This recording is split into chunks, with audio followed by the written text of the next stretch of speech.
नमस्ते सदाब वत्सले मातृभूमि। साथियों, आज मैं आपको एक अंतर्राष्ट्रीय खबर तरफ ले चल रहा हूं, जो कि बहुत चर्चा हो रही, शोर हो रहा है। अमेरिका और वेनेजुएला की बात करता हूं। अमेरिका के राष्ट्रपति ट्रंप द्वारा वेनेजुएला के राष्ट्रपति को बेड से उनकी पत्नी के साथ गिरफ्तार करा करके और अपने यहाँ अमेरिका में बुला लिया गया है। यह मीडिया में खूब शोर हो रहा है, लोग चर्चा भी कर रहे हैं इसको लेकर के।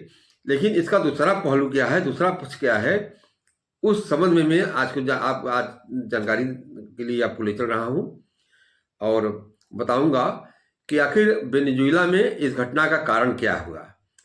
अमेरिका क्यों इतना बड़ा दुस्साहस किया कि उनको भेजकर वहां बुलवाया लिया और उनके हेलीकॉप्टर गए और उनके कमांडो अब बेड से उठा लाए हथकड़ी लगा करके वहां के राष्ट्रपति को। तो इसको लेकर के पूरी खबर मैं डिटेल साथ आपके पास ले चल रहा हूं और दूसरी पहलू वही आप जानेंगे अमेरिका और वेनेजुएला के बीच आखिर ऐसा हुआ क्यों, इसका कारण क्या है। अमेरिका और वेनेजुएला को लेकर के जो चर्चाएं बन रही हैं, आखिर उसको लेकर के ट्रंप और मोदी से क्यों जोड़ा जा रहा है, इसको लेकर के मैं बता दूं कि कांग्रेस के पूर्व मुख्यमंत्री रह चुके हैं और नाम है पृथ्वीराज चौहान। वह कह रहे हैं कि मोदी का भी अपहरण ट्रंप कर सकता है। देश के दुश्मन तुम ये भूल गए रहे हो कि तब का भारत नहीं है जब ताज होटल पर हमले के बाद मनमोहन सिंह प्रधानमंत्री थे और ओबामा से पाकिस्तान की शिकायत करते हुए गिरा देते। ये बल्कि आज का भारत है जो चढ़कर मारता है। और मैं ऐसे क्या कहूँ, ये पूर्व मुख्यमंत्री महाराष्ट्र में रह चुके हैं पृथ्वीराज चौहान, और उन्होंने कह रहे हैं कि मोदी का भी अपहरण ट्रंप कर लेगा। तो बात यह नहीं है, राजनीतिक सोच क्या है लोगों की। आपको बता दूं कि इस संबंध में कांग्रेस ने एक AI जो है वीडियो जारी किया है, जिसमें मोदी और ट्रंप को लेकर के उसमें खिल्ली उड़ाई गई है। ये भी देश के प्रति अच्छा काम नहीं किया है कांग्रेस के लोगों ने। इसको लेकर के जनता में उनकी खिंचाई भी हो रही है। अब आपको मैं बता देता हूँ, आगे चल रहा हूँ, आप देखें कि आखिर ये मामला है क्या। वेनेजुएला मामले में जो दूसरा पहलू है, एक पहलू बात तो सब लोग कर रहे हैं कि अमेरिका ने गलत किया, लेकिन दूसरा पहलू का है अमेरिका ने बिल्कुल गलत किया। ये तो बात सही है, ठीक है, लेकिन वेनेजुएला की घटनाक्रम को भी जानना बहुत जरूरी है कि वेनेजुएला लैटिन अमेरिकी में सबसे तेजी से तरक्की करता हुआ देश था। दुनिया को सबसे ज़्यादा मिस वर्ल्ड और मिस यूनिवर्स वेनेजुएला ने दिए। यहाँ के समुद्र तटों पर सैलानियों की भीड़ रहती थी। वेनेजुएला की GDP दुनिया के टॉप 10 GDP में थी।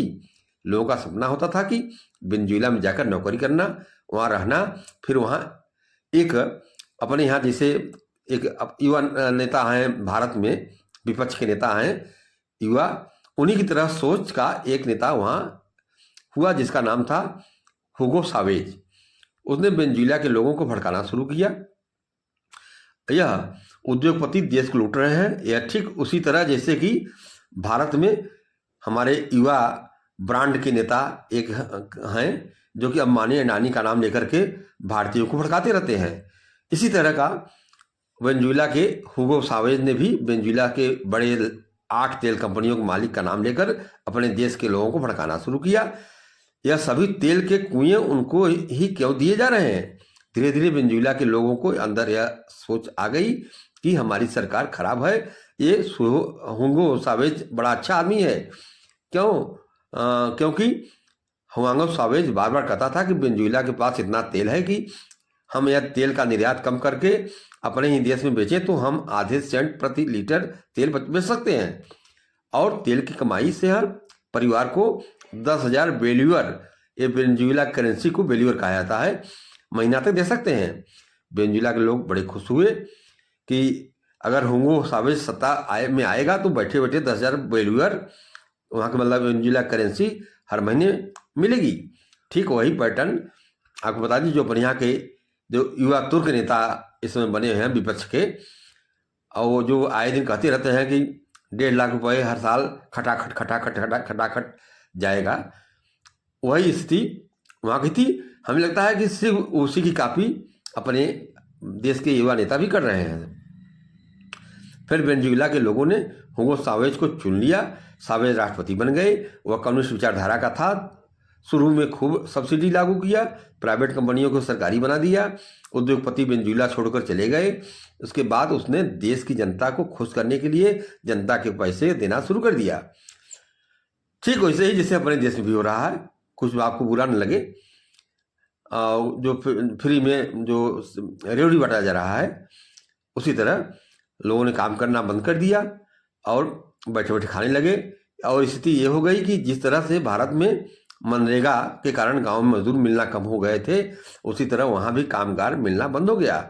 भारत में आपको याद होगा जब मनरेगा योजना चली तो गांव में मजदूर नहीं मिलते थे, उसके बाद जब फ्री में अनाज मिलना शुरू हो गया तो गांव में मजदूर मिलना बिल्कुल न के बराबर हो गए।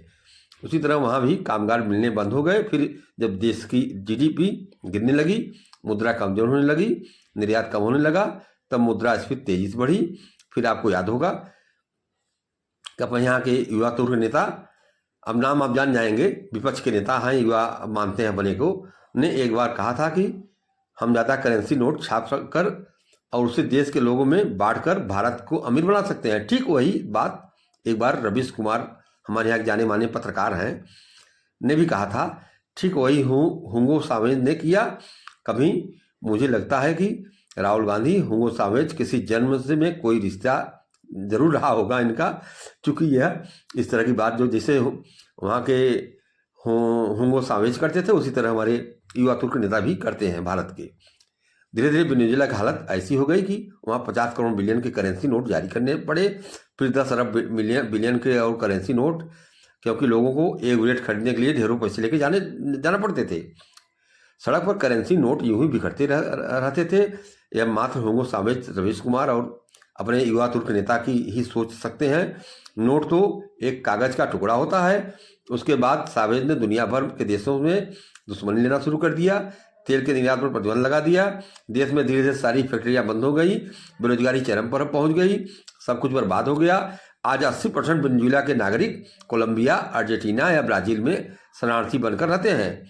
और सबसे बड़े दुख की बात यह है कि तानाशाह सावेज मरने के पहले अपना उत्तराधिकारी तय करके गया, और वह उत्तराधिकारी था निकोलस मादुरो, जिसको अमेरिकी राष्ट्रपति ने आज गिरफ्तार किया है। ठीक, निकोलस मादुरो को वहाँ ले गए, और ऐसे ही जैसे नेहरू इंदिरा को तय करके गई, इंदिरा राजीव गांधी तय करके गए, और राहुल गांधी को तय करके ये गए। यानी कि योग्यता नहीं, बस एक खानदान में पैदा होना ही सत्ता चलाने की सबसे बड़ी योग्यता बन जाती है। जैसे कि समाजवादी पार्टी में मुलायम सिंह बाद अखिलेश आ गए, जैसे कि मायावती जी ने अपने भतीजे को, लड़के को सामने ले आया, ठीक उसी तरह वहाँ भी मादुरो होंगो देश बर्बाद होता गया। उसी तरह मादुरो होंगो का सावेज भी बाप निकला, उसने देश की में खूब अव्यवस्था फैलाई, भ्रष्टाचार चरम पर फैल गया, लोग दाने दाने को मोहताज थे। और मादुरो खुद कम्युनिस्ट कहता था, उसने चर्च जाना शुरू किया ताकि वह देश की जनता को धर्म के नाम पर बगला सके। वैसे ठीक जैसे अपने यहाँ के युवा तुर्क नेता हैं, विपक्ष के नेता, जो आज अपने को युवा तुर्क मानते हैं, अब आप उनका नाम समझ रहे होंगे, जिंदगी भर हिंदुओं से नफरत और घृणा करते हैं। चुनाव आने के समय में वो मंदिर भ्रमण करते हैं, यहाँ तक कि कपड़े के ऊपर से जनेऊ पहन लेते हैं। ठीक यही काम मादुरो ने किया, हर रोज चर्च जाता था, यहाँ उसकी मीडिया व वीडियो को वायरल करता था, लेकिन देश की भूखी जनता को यह सब पसंद नहीं आया। फिर उसने देश में कभी चुनाव होने ही नहीं दिया, चुनाव घोषणा करता था, विपक्ष के लोगों को चुनाव लड़ने नहीं देता था और खुद को राष्ट्रपति घोषित कर देता था। वहाँ लोकतंत्र खत्म हो गई थी। जाहिर सी बात है, अगर अमेरिका की गलती है कि वह एक देश में घुसकर राष्ट्रपति को अगवा किया, उसके बेटे से उसकी पत्नी सहित उसको गिरफ्तार कर लिया, तो उसे मादुरो की भी गलती है। उसने अपने देश को इस कदर बर्बाद किया, अपने लोगों को इस कदर बर्बाद किया कि उसके देश के करीब 80% जनता विदेश में दर दर की ठोकरें खाने को मजबूर हो गई और ड्रग का व्यापार पनपने लगा, जिससे अमेरिका सहित पड़ोसी देश परेशान हो गए। एक कारण यह भी है, जो अमेरिकी राष्ट्रपति वहाँ के वेनेजुएला के राष्ट्रपति को ले आए हैं, उसमें ड्रग का व्यापार बहुत तेज फैलने लगा, उसको इसी बहाने उनको ले आए पकड़ करके वहाँ से। और लोग पड़ोसी देश परेशान थे उसको लेकर के, जो ड्रग का व्यापारी हो गया वह वेनेजुएला, और पड़ोसी देश परेशान हो गए।